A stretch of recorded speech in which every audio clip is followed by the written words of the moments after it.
Hi, I'm Oliver, age 24, and you're watching How to Draw Really Good. And today's Friday the 13th, so I thought I'd do a special episode on how to draw Freddy Krueger from the film Friday the 13th 3D. Okay, so the first thing you want to do is to draw a peanut shape for the head. Now here's the tricky part, you need to do the rest of the body in one pen movement, and that's because Freddy wears a one-piece suit. There's actually quite a lot you need to think about while you're drawing this. You need to make sure you draw 10 fingers and one arm is slightly a different shape to the other arm so it doesn't look like you've copied and pasted them. Also, you need to make one leg slightly longer than the other leg and slightly spikier to give a 3D sense of direction as to which way your character is facing. Now don't worry if your drawing doesn't look as anatomically correct as my drawing does, because I've had over 50 years worth of experience in drawings. Next we need to draw the pocket on his suit, and for that you want to use the bucketing technique, which is where you draw a bucket shape on one of his man boobs. Next we need to draw some little separation-ish lines between the hands and the arms and the feet and the legs. Next we can colour the full body suit in a 3D full body suit blue colour. I can also take a 3D bin bag black colour for the hands and feet. And if you're American, I think the professional term for that is a 3D garbage bag black colour. Fantastic.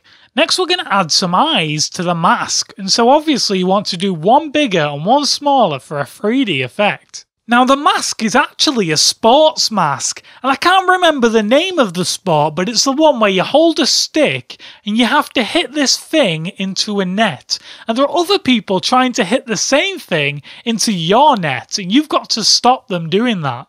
Serious business. So anyway, to make the mask a little bit more sporty, we actually have to use the speed holing technique. And this is where you draw speed holes on something so that it can move around faster. You want to do 2 of them above the eyes and 6 of them below the eyes, but they don't need to be too symmetrical because any differences will just make it look more 3D and add more texture to the drawing. Next you want to colour the mask in a 3D mask grey colour, and then use the bin bag black colour from before to colour the holes in the eyes in to give an inside the mask look on the drawing. Now obviously that gives quite a high contrast, which gives a good level of intensity and fear and mystery to the drawing. Perfectio. Next you want to draw a knife in his left-hand hand, which is technically his right-hand hand, it just looks like his left-hand hand because he's facing us.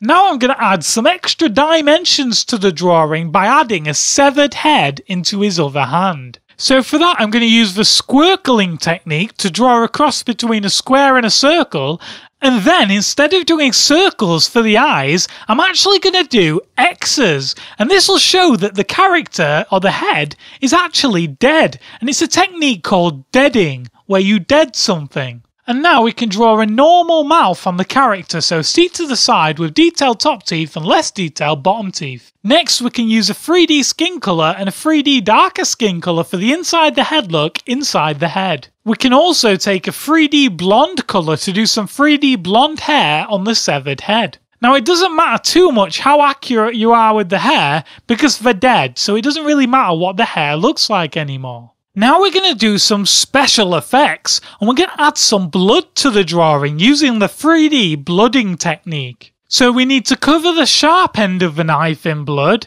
and then do lots of squibbles of blood on the clothes and the mask, and then we need to do a whole load of blood underneath the severed head, where the body used to be.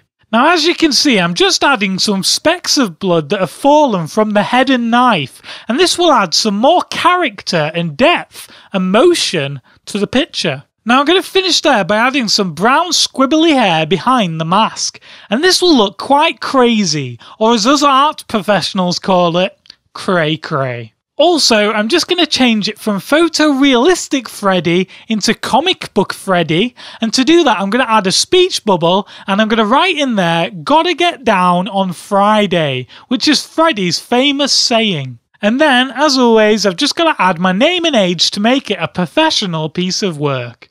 Finished. Fantastic. Now let's take a look at how my previous student Tantidar got along with this tutorial. Let's see what he drew. What?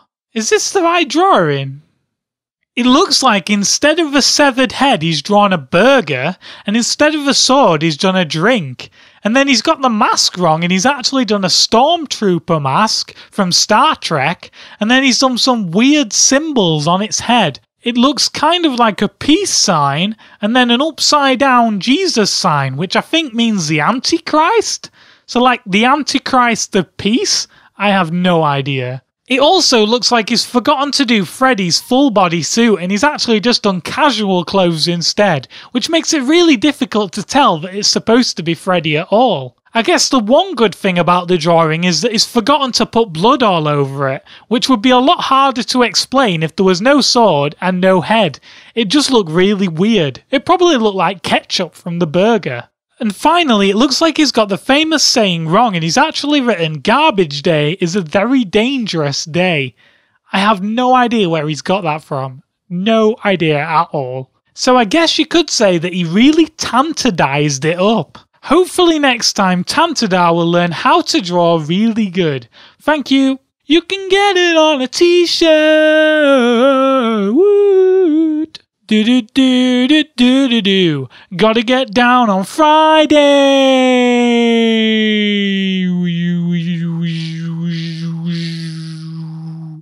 The end.